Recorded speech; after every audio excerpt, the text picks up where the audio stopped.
When I was a child, my father always used to say, "Son, you end something, you eat it." I suppose that sounds reasonable enough. But my dad always took things a bit too far. I remember the first time it happened. I was only 3 years old. I was stomping on ants. "Scrape them up and eat them." "Son, I wouldn't do it." I cried and tried to run away, but he held me and pushed them ants into my mouth, one by one.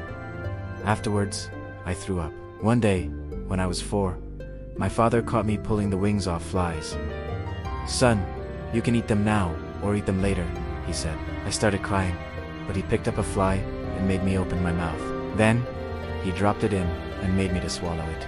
For weeks afterwards, I thought I could feel the fly buzzing around inside me. When I was 6 years old, I made a bow and arrow out of a stick and a piece of string. I was running around the backyard, shooting arrows into the bushes when a bird flew by and fell to the ground at my feet. My father was watching at the window.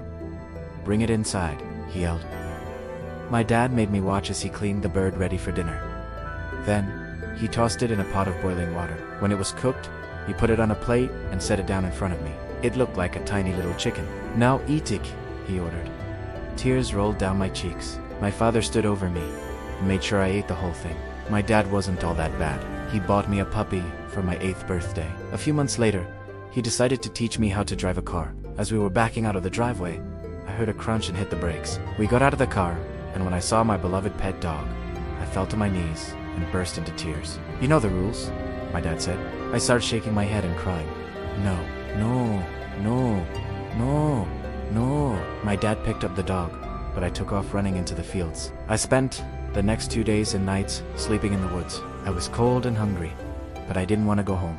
On the 3rd night, I waited until it was late and all the lights were out. Then, I climbed in the kitchen window as quietly as possible and looked in the fridge. All of a sudden, I heard my father's voice coming from the darkness. "Your dinner's on the table," he said. He flicked on the lights and nodded to a big platter on the table. There lay my pet dog, with an apple in its jaws. I tried to run, but he held me and sat me on a chair. I couldn't stop crying, but he didn't care.